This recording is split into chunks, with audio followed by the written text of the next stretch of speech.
선 이미옥 집사입니다. 2박 3일간의 여름 수련회 중에 저와 함께 하신 성령 하나님의 은혜를 나누고자 합니다.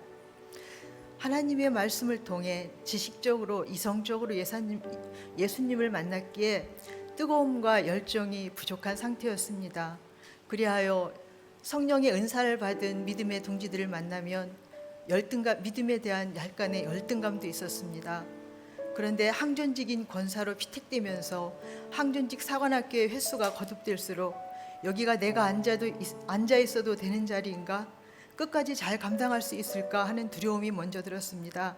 하나님, 저는 성경의 지식도 지혜도 없고요.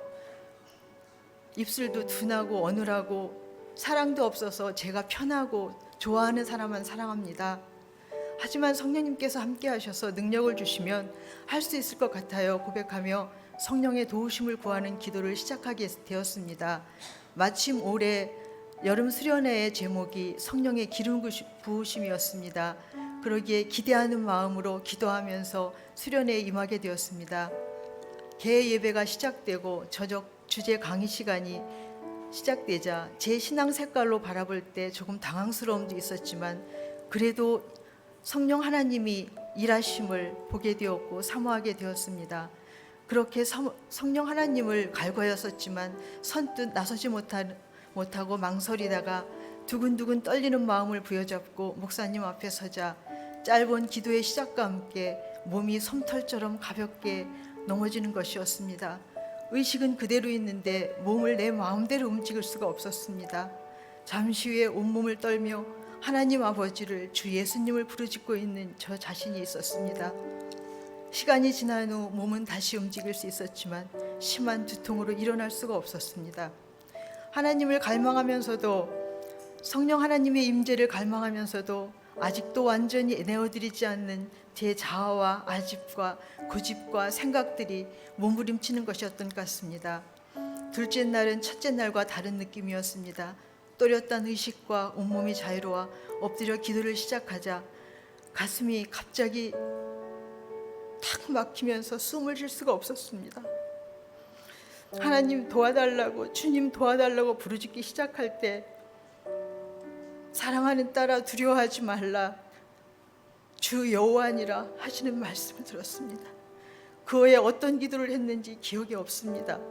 잠시 후에 다시 숨을 쉴 수가 있게 되면서 다시 저녁 집회가 끝났습니다. 캠프파이어 시간이 되었지만 다시 시작되는 가슴에 숨막힘이 시작되어 두려워졌습니다. 목사님의 하나님과의 시간을 좀 더 갖는 것이 좋을 것 같다는 권면을 받아들여 하나님 앞에 나아가 아버지께 다 맡기겠습니다. 아버지 뜻대로 다리 빚어주시고 만져주시기를 원합니다. 또한 만나주시고 사랑해주시고 만져주시니 감사합니다 하는 기도와 찬양과 고백을 다시금 하게 되었습니다. 이런 고백은 이전에도 여러 번 수도 없이 했던 고백이었습니다. 하지만 마음 없는 고백이었었던 것 같습니다. 진심을 모아 하나님께 고백할 때 호흡이 편안해지고 다시 평온을 찾아오는 저를 발견할 수 있습니다. 이 모든 일이 분명히 성령 하나님의 제안에서 만드신 것임을 확신합니다. 하나님의 때에 하나님께서 하신 일을 믿습니다. 그러하신 하나님과 찬양과 영광을 드립니다. 어떤 모양으로 하나님께서 저를 사용하실 줄 아직은 모르겠지만 하나님의 말씀과 성령 하나님의 인도하심에 순종하며 하나님이 기뻐하시는 삶을 살아가기를 원합니다. 제가 요즘 즐겨 듣는 찬양 가사처럼 하나님의 꿈이 나의 비전이 되고 하나님의 성품이 나의 인격이 되고 성령님의 권능이 나의 능력이 되기를 원하고 바라고 기도합니다. 덕을 세우며 사랑으로 공동체를 섬기며 하나님 기뻐하신 자녀가 되기를 원합니다.